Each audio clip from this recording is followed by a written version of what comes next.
बिस्मिल्लाहिर्रहमानिर्रहीम, अस्सलाम वालेकुम। आखिरकार इमरान खान साहब ने पाकिस्तान की तारीख का बड़ा जलसा करके दिखा दिया और सबको पैगाम दे दिया कि इस वक्त सबसे ज़्यादा पॉपुलर लीडर कौन है। और वो सहाफ़ी जो वहाँ पर मौजूद थे, आप उनसे पूछिए। हबीब अकरम साहब का मैं देख रहा था, उन्होंने कहा कि उन्होंने कई जलसे कवर किए, बहुत कुछ देखा, बहुत पढ़े लिखे आदमी हैं, दानिश्वर हैं, बड़े सहाफ़ी हैं। उन्होंने कहा कि मैंने अपनी ज़िंदगी में इससे बड़ा जलसा नहीं देखा, इससे बड़ा क्राउड नहीं देखा। आपके अगर जानने वाले इस्लामाबाद में मौजूद हैं तो उन्हीं से पूछ लीजिए। सिर्फ आप इस चीज़ पर ना जाएं, अभी शायद रिकॉर्ड ख़त्म नहीं हुआ होगा, अभी आप देखिए कि लाइव किसने ये जलसा दिखाया है, किस किस चैनल ने, क्योंकि मरीम नवाज़ और हमजा शहबाज का भी दिखाया जा रहा था। तो मैंने जो देखा है, जो उनका फेवरेट चैनल है, वहां पर जनाब कोई 5,000 भी नहीं थे, 4,000 कुछ व्यूज़ आ रहे थे लाइव। और इमरान खान साहब की तकरीर के आ रहे थे 2,05,000, 4,000 लाइव और 2,05,000। अगर आपने यहीं से देखना है तो अंदाजा लगा लीजिए। मैं एक जो मवाज़ना है वो आपके सामने रख रहा हूं, सिर्फ चंद चीजों का। इमरान खान साहब ने, जिसको ट्रंप कार्ड कहा गया था, सरप्राइज कहा गया था, वो लहरा दिया है, सबको दिखा दिया है और कहा है कि मैं एक जिम्मेदार शख्स होते हुए, जिम्मेदार हुक्मरान होते हुए, मुल्की मफाद की खातिर मैं बहुत ज़्यादा डिटेल में नहीं जा रहा, ऑफ द रिकॉर्ड कुछ बातें हो सकती हैं। और उन्होंने कहा कि मैं तकरीर लिख कर नहीं करता, सारी तकरीर उन्होंने बगैर लिखे हुए की थी जिस तरह वो करते हैं, लेकिन उन्होंने कहा कि अब कुछ हिस्सा मुझे ऐसा है जो मैं लिख कर लाया हूं, मुझे आपको बताना है। उन्होंने खत भी लहरा दिया, उन्होंने कहा मैं इल्जामात नहीं लगा रहा, मेरे पास सबूत है, ये मेरे पास सबूत मौजूद है, ये खत मौजूद है। लिख कर धमकियां पाकिस्तान को दी गई, लिख कर धमकियां मिली हैं। उन्होंने इससे पहले हवाला दिया जुल्फ़िकार अली भुट्टो का। उन्होंने कहा मेरे से उसके बहुत से इख्तलाफात, कई चीज़ों पर मैं उनसे इख्तलाफ रखता हूँ, लेकिन वह खुददार शख्स था और उसने मुल्क की खुददारी के लिए आवाज़ उठाई थी, एक आज़ाद खारजा पॉलिसी के लिए। उसके बाद जो माहौल बनाया गया था, वही माहौल पाकिस्तान में बनाया जा रहा है। और उन्होंने वाज़ेह इशारा कर दिया, उन्होंने कहा कि यहाँ पर मौजूद लोग, पाकिस्तान में मौजूद लोग जो हैं, बैरूनी पैसे की वजह से, बैरूनी ताकतों की वजह से, बैरूनी इन्फ्लुएंस की वजह से, उसके दबाव में ये सारा कुछ हो रहा है। और इल्जामात नहीं, ये सबूत मेरे पास है, यहां के लोग इस्तेमाल हो रहे हैं, कातिल और मकतूल इकट्ठे हो चुके हैं, ये बातें उन्होंने कही हैं। तो जो बड़ा सबूत उनके पास है वो ट्रंप कार्ड है, लगता है कि वो आगे सामने ला सकते हैं। अब उन्होंने किसी भी तरह से कोई ब्लैकमेलिंग, कोई कॉम्प्रोमाइज, इसकी तरफ कोई इशारा नहीं दिया, बल्कि उन्होंने ये तक कह दिया कि पार्लियामेंट में सब लोग देख रहे होंगे। इसका मतलब है कि इमरान खान कोई इस्तीफा नहीं देने जा रहे। जो बात हो रही थी आज इस्तीफा अनाउंस कर देंगे, आज इस्तीफा अनाउंस कर देंगे, जी असेंबलियां तोड़ने का ऐलान कर देंगे, नहीं। इमरान खान साहब अपने मजबूत आसाब दिखा रहे हैं और ना तो असेंबलियां तोड़ रहे हैं, ना उन्होंने इस्तीफा दिया है। आखिरी दिन तक का उन्होंने इशारा दे दिया है कि अदम इत्मीनाद की तहरीक का, इसका मतलब है कोई रुकावट नहीं डाली जाएगी। उन्होंने कहा कि वहां पर वोट डालने वालों को सब लोग देख रहे होंगे और जो लोग हमारे लोग, यानी उन्होंने लफ्ज तो नहीं बोला, नहीं लोटे या जमीर फरोश, 25 करोड़ का उन्होंने जिक्र किया सामने रखकर। अगर आप अब ये कहेंगे कि जनाब ये महंगाई थी, ये थी, नहीं, जमहूरियत में ऐसा नहीं होता, इस्तीफा देते आप। तो अब आप जब जाएंगे तो ये कौम आपको माफ नहीं करेगी। आप जब भी देखेंगे, कहीं भी सोचा जाएगा, जब भी देखा जाएगा जमीर फरोश, लोटा, इस तरह की बात लिखी जाएगी, तो तुम लोगों के चेहरे, आप लोगों के चेहरे आ जाएंगे तो वापस आ जाए। इसके अलावा उन्होंने पाकिस्तान पीपल्स पार्टी और मुस्लिम लीग नून के हवाले से भी कहा कि आप भी देख लें कि एक दूसरे के पेट फाड़ने और करप्शन की जो बात की जाती थी वो सब झूठ था, मजाक था। अब देखें सब इकट्ठे हो गए हैं, तो ये मुल्क को लूटेंगे, ये जब आएंगे तो कुछ नहीं छोड़ेंगे। तो इमरान खान साहब ने जाते हुए एक वादा भी लिया कि मैं अपनी कौम से एक वादा लेना चाहता हूं कि आप कभी भी पाकिस्तान को झुकने नहीं देंगे, किसी को इजाजत नहीं देंगे, किसी हुक्मरान को कि वो झुक जाए किसी और के आगे। मैंने भी ये सोचा था कि मैं कभी किसी के आगे नहीं झुकूंगा, तो मैं अपनी कौम को भी नहीं झुकने दूंगा। तो अब लग रहा है कि इमरान खान साहब ने जो आज़ाद खारजा पॉलिसी देने की कोशिश की, उसके असरात वो महसूस कर रहे हैं और इस वजह से उन्होंने इस तरह का ऐलान कर दिया है। अब इसके बाद अगर इमरान खान साहब की हुकूमत नहीं भी रहती तो उन्होंने अपना बयानिया पूरी कौम में पहुंचा दिया है, एक बहुत बड़ा जलसा करके दिखा दिया कि सबसे पॉपुलर हैं। अब हुकूमत ना भी रही तो वो एक बहुत बड़े पॉपुलर लीडर के तौर पर सामने आएंगे और उन्होंने, लगता है कि अपनी हुकूमत की तो कुर्बानी देने का सोच लिया है, लेकिन सियासत की कुर्बानी, और जिसको वो अपने उसूल समझते हैं कि करप्शन के खिलाफ मैं निकला हूं, इसकी कुर्बानी देने से, अपने नजरियात और अपने नजरिए की कुर्बानी देने से इनकार कर दिया है। ये इनकार उनको बहुत भारी पड़ सकता है। हुकूमत उनकी जा सकती है, लेकिन उसके बाद फिर क्या मामला संभल जाएंगे, इसकी बड़ी कोशिशें हुई बैक चैनल पर कि इमरान खान साहब को किसी चीज़ पर मना लिया जाए, कबल अज़ वक्त इंतखाबात मना लिया जाए, लेकिन अभी तक लगता है कि वो नहीं माने और वो डटे हुए हैं। तो अब आप देखिए कि एक तो इमरान खान साहब ने जो लिखा हुआ हिस्सा पढ़ा, लगता है कि वो समझ रहे थे कोई एक लफ्ज़ भी, वो कहते हैं मैं जज्बात में कुछ ऐसी बात ना कह जाऊं कि फिर मुल्की मफाद पर कोई आंच आ जाए, हमारी फॉरेन पॉलिसी पर कोई ऐसा मसला आ जाए। इसलिए बार बार मैंने देखा जी डीजल के बहुत ज़्यादा नारे लगवाने की कोशिश होती, लेकिन इमरान खान साहब ने कहा जी वो बाद में, तो वहाँ पर बहुत ज़्यादा लोगों का था ख्याल कि जी फजलुर रहमान साहब के बारे में बात की जाए। तो यहाँ पर उन्होंने कहा कि जी अब हमारे लोगों ने फैसला करना है कि ऐसे बाहर के पैसे से आप अपनी हुकूमत को गिरने देंगे।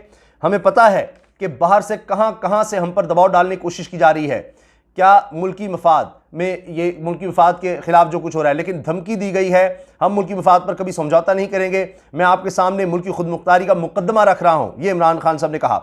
और कहा कि जी मेरे पास जो खत है ये सबूत है, जिसको भी शक है मेरे सबूत पर तो मैं ऑफ द रिकॉर्ड दिखा सकता हूं। उन्होंने कहा किसी को शक है तो मैं ऑफ द रिकॉर्ड दिखा भी सकता हूं, ये मेरे पास सबूत है। मैं अपनी कौम और अपने मीडिया को कहना चाहता हूं कि हम कब तक इस तरह जीते रहेंगे, इस तरह गुलामों की तरह के जब चाहे हुकूमत गिर गई, जब चाहे जो हो गया। मैं फिर से कह रहा हूं कि बैरूनी साजिश की ऐसी बहुत सी बातें हैं जो बहुत जल्द और मुनासिब वक्त पर सामने लाई जाएंगी। ये भी इमरान खान साहब ने कह दिया है सारी कौम के सामने और उस जलसे में। और उन्होंने कहा कि यहां पर बैठे लोग हैं, अब मैं पूछना चाहता हूं कि जो कौम जानना चाहती है कि जो गोल मोल किसी से मिलता है बाहर और पाकिस्तान में बैठे किरदार किसके कहने पर चल रहे हैं। हमारे पास जो सबूत हैं, मैं हर चीज़ को जाहिर कर रहा हूं, इससे ज़्यादा इसलिए नहीं कह रहा कि मुझे मुल्की मफाद का ख्याल है, वरना वो कह रहे हैं कि मैं हर चीज़ को जाहिर कर रहा हूं, मुझे किसी का डर नहीं है और कोई इंसान मुझे क्या दे सकता है, मैं अपने घर में रहता हूं, खर्चा उठाता हूं और इतना कम किसी शख्स ने खर्चा नहीं किया होगा बतौर वज़ीर आज़म जितना मैंने किया है। और उन्होंने तो कहा कि जितना अरसा मुझे हुआ बतौर वज़ीर आज़म, इतनी अरसे में नवाज़ शरीफ ने 18 मिलें लगा ली थी और उससे पहले तो बहुत कुछ था। फिर इमरान खान साहब ने कहा कि जी जहाँ पर आकर उन्होंने कहा कि जी मैं अब लिख कर बात करना चाह रहा हूँ। उन्होंने कहा कि हमारी फॉरेन पॉलिसी को मोड़ने की कोशिश की जा रही है, बाहर से कोशिश हो रही है और शाह कुरैशी को बहुत सी चीज़ें पता है, हमें महीनों से पता है कि ये साजिश हो रही है। और इमरान खान से शायद इसी तरह कहा था कुछ ऐसा पहले कि 3 महीने बहुत आम है, इसीलिए शायद उनको तभी से पता था। उन्होंने कहा जी कातिल और मकतूल को इकट्ठा करने वालों को भी हमें पता है, लेकिन अब भुट्टो वाला वक्त नहीं है, ये बात उन्होंने कही है। और उन्होंने कहा कि जी अब गुलामी कबूल नहीं की जाएगी, बाहर के पैसे की मदद से हुकूमत तब्दील करने की कोशिश की जा रही है, पैसे के लिए लोगों को इस्तेमाल किया जा रहा है, कुछ ज़्यादातर अनजाने में इस्तेमाल हो रहे हैं और कुछ ऐसे हैं जो जानबूझकर इस्तेमाल हो रहे हैं। तो अब उन्होंने जो शुरू किया, उन्होंने कहा कि हमारे मुल्क को धमकियां मिलती रही हैं, लिखकर जो उन्होंने बात कही, हुकूमतें तब्दील की जाती रही हैं। फिर उन्होंने जुल्फ़िकार भुट्टो की बात की और फिर उन्होंने कहा कि जी आज भी वो हालात बनाए जा रहे हैं और उसी भुट्टो के दामाद आसिफ अली जरदारी सबसे बड़ी मारी और उसका नवासा टांगे कांप रही हैं, सुन ले कि कुर्सी की लालच में उसके कातिलों के साथ बैठे हुए हैं जिन्होंने नाना को फांसी दिलवाई, उनके साथ खेल रहा है ये सब। तो ये उन्होंने कहा है। अब देखते हैं कि आने वाले दिनों में क्या होता है, लेकिन अभी लग रहा है कि मामला ये आगे जाएगा और अदम इत्मीनान की तहरीक आएगी और लगता है कि जो लोग गए हैं अब मुश्किल है वापस होना। और काफिले के मामला इस तकरीर के बाद, इमरान खान साहब के ना झुकने के बाद और जो इशारा कर रहे हैं, लगता है इसमें मुक़्तदर हलकों के लिए भी इशारा है। तो इसके बाद तो अब वो जो इत्तेहादी पहले ही जा चुके हैं, यानी शाहज़ैन बुगटी, इसके बाद उनकी परवाज़ तेज़ होगी, लेकिन अब मामला किसी संभलेंगे नहीं। इमरान खान साहब दोनों सूरतों में ज़्यादा पॉपुलर होंगे। और अब एक तो ये था कि उनको इसमें सियासी फ़ायदा कम था कि वो मान जाते और फिर अगर चाहे तो अगर वो 1.5 साल अब भी पूरे करते हैं तो उनके लिए शायद उतनी पॉपुलैरिटी गेन नहीं होगी जिसको कहा जा रही सियासी शहीद और ये सब बात।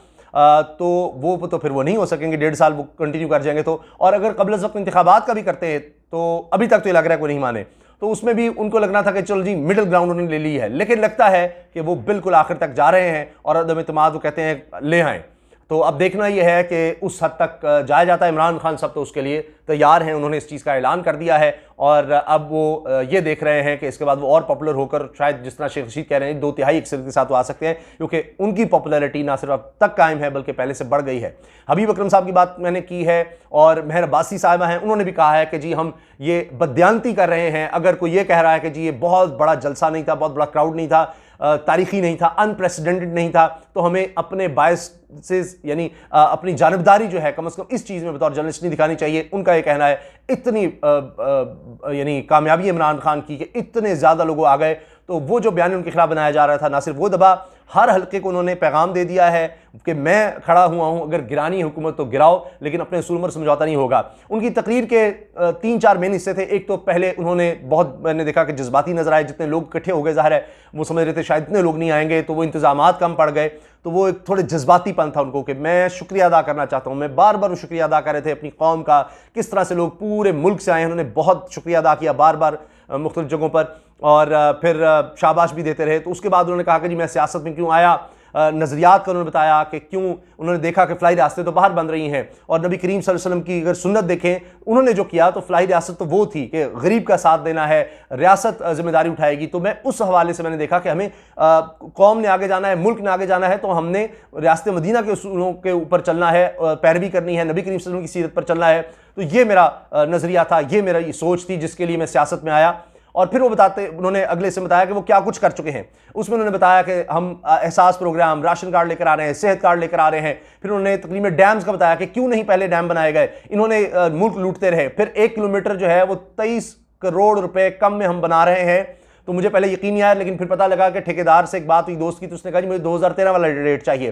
फिर IPPs का उन्होंने वाला दिया कि हमने उससे अरब रुपया, 1000 अरब रुपया हमने सिर्फ उनसे बचाया है, गैस के और IPPs के जो पिछली हुकूमत ने माहदे किए थे उनकी जगह नए माहदे जो किए हैं। फिर उन्होंने कहा कि जी जब करप्ट हुकूमत ना हो, हुक्मरान करप्शन ना करें, तो फिर क्या होता है, फिर अल्लाह की तरफ से बरकत आती है कि देखें 11 साल पहले जो मुकदमा चला, हम पर 2000 अरब रुपए का जुर्माना हो गया। उन्होंने अंदाजा लगाया कि रेकोडिक का जो 2000 अरब रुपया जुर्माना था कि 200 अरब रुपया तो टोटल खैबर पख्तूनख्वा का डेवलपमेंट बजट है। तो 2000 अरब रुपया हमने कहां से देना था, हमारे सारे सासे मुंजमद हो जाने थे। ना सिर्फ वो जुर्माना खत्म हो गया, बल्कि अब उस पर काम होगा, दुनिया की बड़ी सोने और तांबे की कान है, उससे कर्ज उतरेगा। तो ये सब उन्होंने बताया कि हम अगली नस्लों का सोच रहे हैं, हम जंगलात लगाने के, माहौलियात के लिए, शहर बनाने हमने नए, इस तरफ हम जा रहे हैं। मैं टूरिज्म के लिए अब निकलूंगा, वबा की वजह से नहीं निकल सका। तो उन्होंने अपना आगे का भी विजन दिया कि आगे मैं 1.5 साल में क्या करना चाह रहा हूं, वो सब उन्होंने बताया। क्या कर चुका हूं वो भी गिनवाया, और जिस सोच के साथ आए थे वो भी उन्होंने बताया, और मुस्तकबिल का भी उन्होंने बता दिया है। तो ये इमरान खान साहब की सोच थी, तकरीर का उनका खुलासा था। अब आपने फैसला करना है कि आप इमरान खान साहब से, उनकी तकरीर से, इस जलसे से किस हद तक मुतमईन है। कमेंट्स में अपनी राय का इजहार जरूर कीजिएगा। इमरान खान साहब ने अपना दिल खोलकर सामने रख लिया है, अपने जज्बात और वो खत, अपना ट्रंप कार्ड कि किस तरह उनकी हुकूमत गिराने के लिए बाहर से फंडिंग, बाहर से पैसा, यहां पर कौन कौन इस्तेमाल हो रहा है, सब चीजें उनको पता है। इशारा उन्होंने दे दिया है बहुत वाज़ेह, और वो पीछे नहीं हट रहे। तो अब लगता है कि आने वाले वक्त में इशारा दे रहे हैं कि फिर मुझे मजबूरन सब कुछ बताना पड़ेगा। अब जो करना है जनाब, अपोजिशन ने करना है वो उसी रास्ते पर चलकर अगर ये हुकूमत गिराते हैं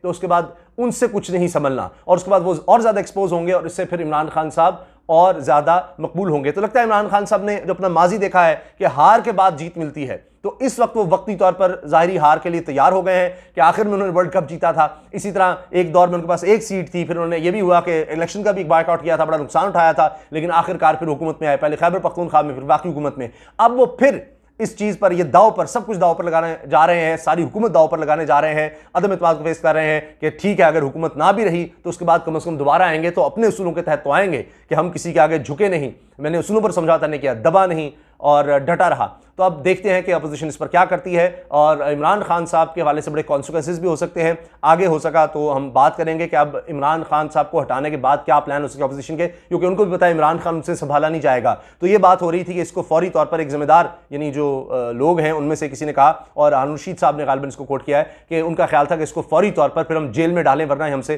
काबू में नहीं आएगा। लेकिन बात यह है कि क्या जेल में डालकर आप इमरान खान को काबू कर लेंगे या और ज़्यादा पॉपुलर होगा, तो उसके बाद देखना ही होगा कि कौम उसका कैसा रिस्पांस देगी, क्या रिस्पांस कौम की तरफ से होगा। मुझे लगता है कि हर सूरत में इमरान खान साहब की पॉपुलैरिटी बढ़ रही है, बढ़ती चली जा रही है, और जितना इनको दबाने की, दीवार से लगाने की कोशिश हो रही है, वो उतना ज़्यादा मजबूत हो रहे हैं। बज़ाहिर चाहे नज़र आ रहा हो कि जनाब ये हुकूमत जा रही है, लेकिन सिर्फ हुकूमत ही नहीं सब कुछ होती, आगे का फिर भी तो इलेक्शंस होने हैं, तो अगले इलेक्शंस में उनके लिए बहुत बड़ी विन सिचुएशन बन चुकी है।